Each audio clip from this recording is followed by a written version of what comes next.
I've been looking forward to making a video on how to read art decks. Though as I went through all of my art decks, I realized that each one of them really has a unique voice. And what would be the point of this proliferation of tarot decks with so many artists creating versions of the 78 images that reflect the way that they feel about them? What would be the point of all that if each of them did not have a unique way of speaking about the images, the symbols, reflections on tarot? I feel like some of them go way far afield. Many of them are extremely personal. But just like any other piece of art, if it resonates with you, and you find that it is reflecting something that you have always wanted to say in a way that expresses it, that excites your passions, that makes you feel seen and understood, then certainly you should be using that regardless of how traditional it is.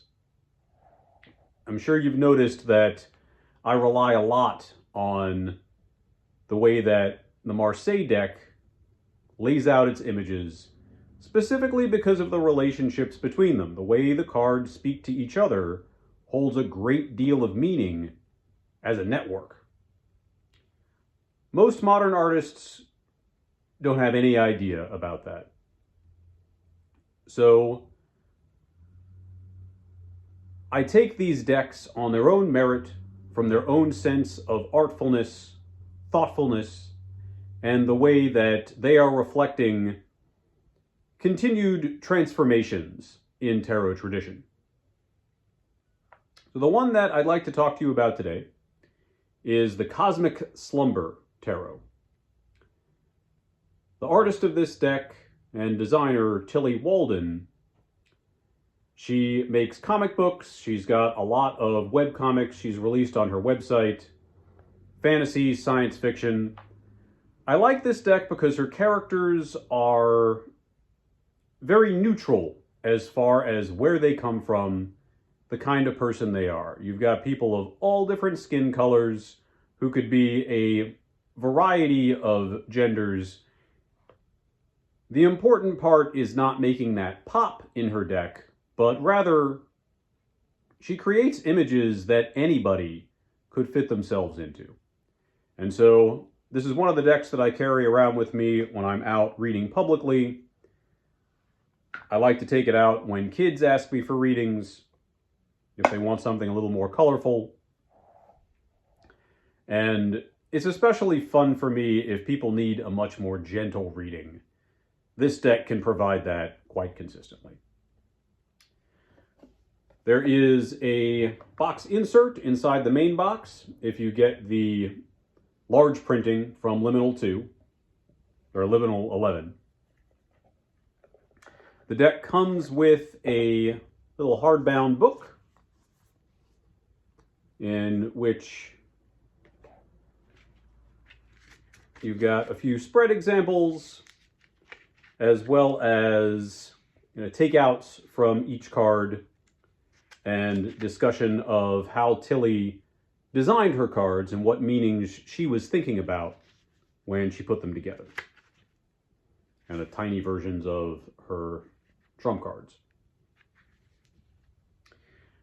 She explains that much of this deck and its design came out of a friendship that she cultivated with someone she knew who had been interested in tarot for a long time, studied it for a long time, and who sat with her and helped her develop her deck out of the Waite-Smith style meanings. She produced two cards that are not in other tarot decks, the Night and the Morning, because the theme of her deck is dreaming.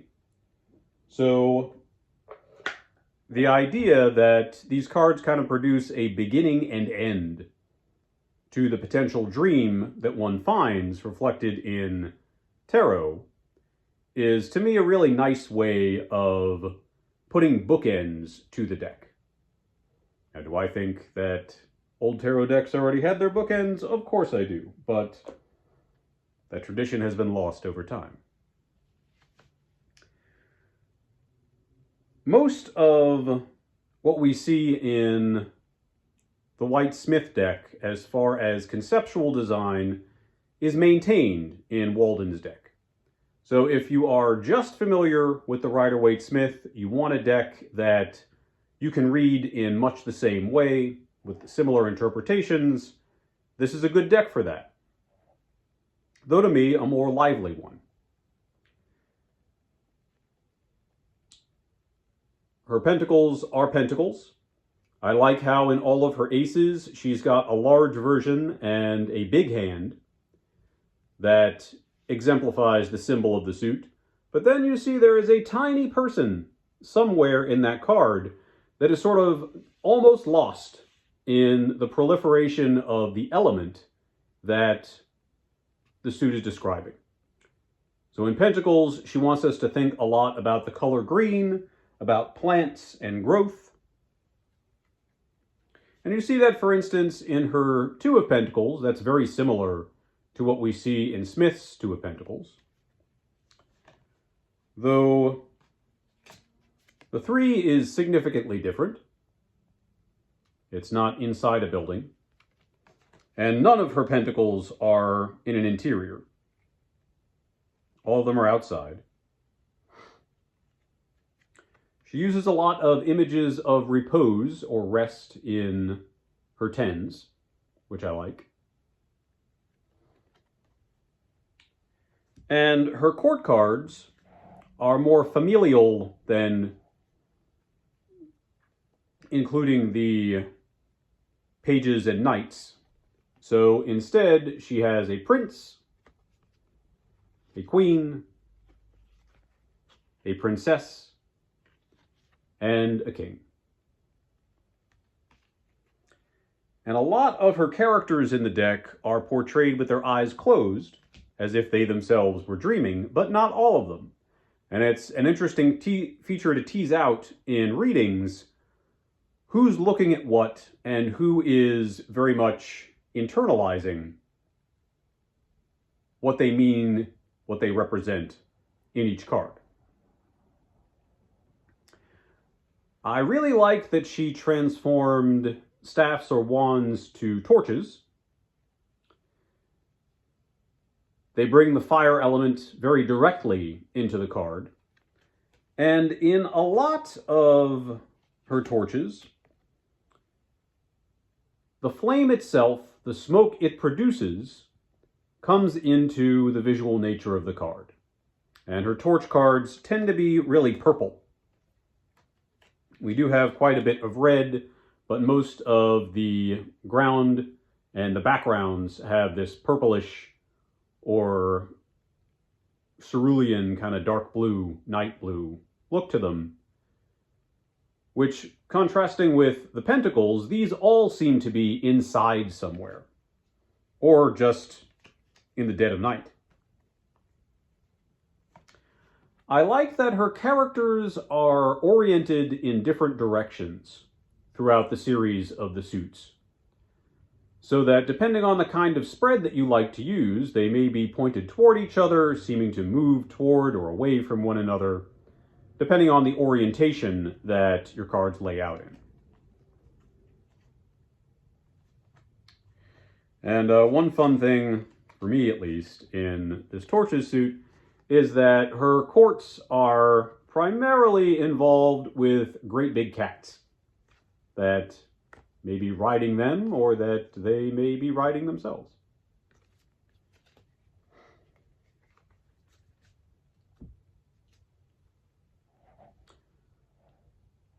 Her sword suit is in fact swords.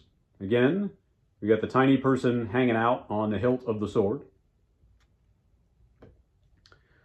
Swords is much more red than the other suits. And I really appreciate that she doesn't bring the somberness or the sense of torment that you find in a lot of Pamela Coleman Smith swords images into her deck.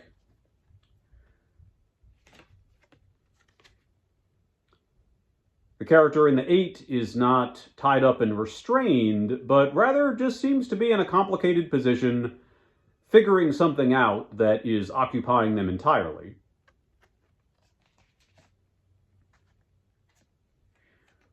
The 9 does seem somewhat threatening, but in a metaphorical sense, that there is a burden, there is an impact that is coming, but this person has not been destroyed by it, certainly, and is not being pierced by all of these swords.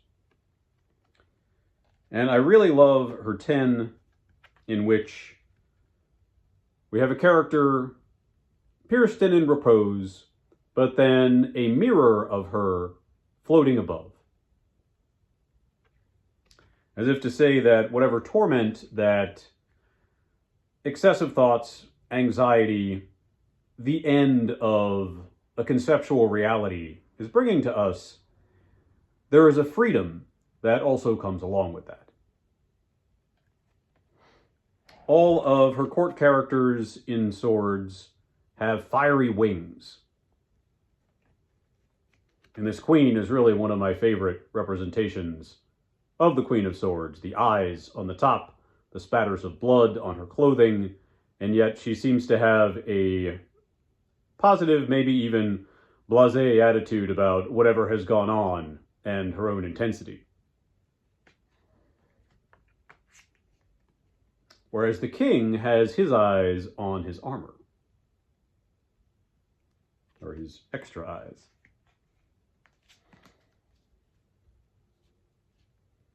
And then cups are cups. Our tiny character inside the large cup there. These all have a great deal of blue in them, clouds, sea imagery. In some cases, it is difficult to tell where the person is in relation to the water.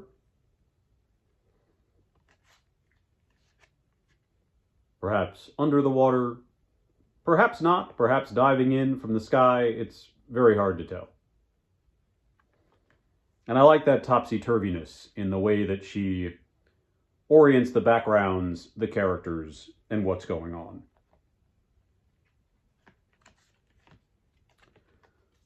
Her court cards in this suit are all surrounded by waves in the sea.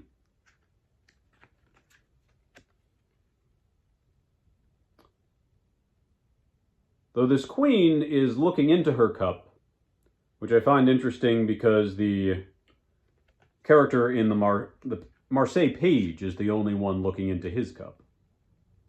The knight is feeding a swan out of hers, or the princess. And the king seems to be asleep, and he is riding on a fish that is completely unmoored, could be anywhere, in the middle of any sea. She has a lot of fun with all of the cards in the suits. And again, that sense of a consistent color scheme really brings across the elemental energy that the suits carry. And I enjoy it a great deal. I like the floatiness of most of the characters. Even when they seem to be in the middle of something, there is a dreamlike quality to their activity and their commitment to it. We see some very clear references to Pamela Coleman Smith's work in her trump cards. The Fool, a pretty clear reinterpretation of the Smith Fool. Same with her Magician card. I do like that this magician seems young, less of a master, still at the beginning of figuring out the nature of the work or transformation that they're about to do. And the Wheel of Fortune, and rather than a world, she has a universe card. Very, very similar, at least in design features, to the way that Waite and Smith position their own.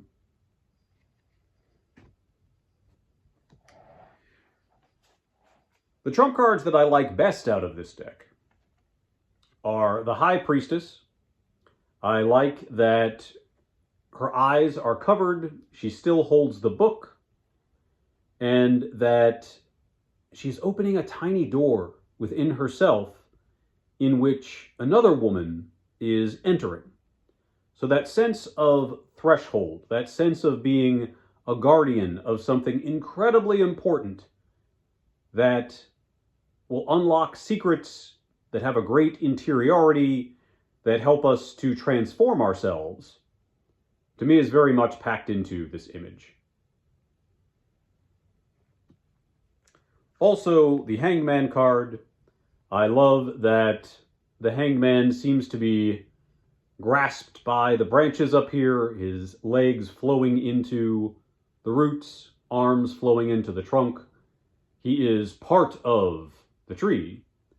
And down here, we have a righted version of him in the reflection of the pool at the bottom. And there's been a lot of commentary on that card, relating it to Odin and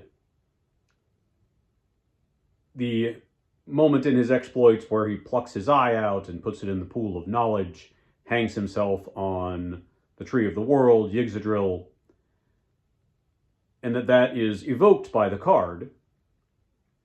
Her image definitely reflects that, and that was something that, when I was using the Smith-Waite deck exclusively, a story I told regularly when that card came up. I really like her Tower card. It is very impactful, destructive, yet the green field of flowers offers a little bit of a sense of rest, of potential, of growth around this thing that people are flying out of. I really like those three hands and questions about what their intentions might be as the tower falls around them.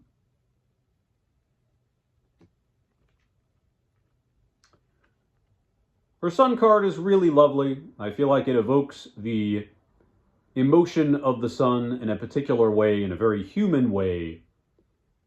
And the children running toward each other in joy at seeing one another is a really lovely thing to be able to turn over for people and discuss how this is manifesting in their life.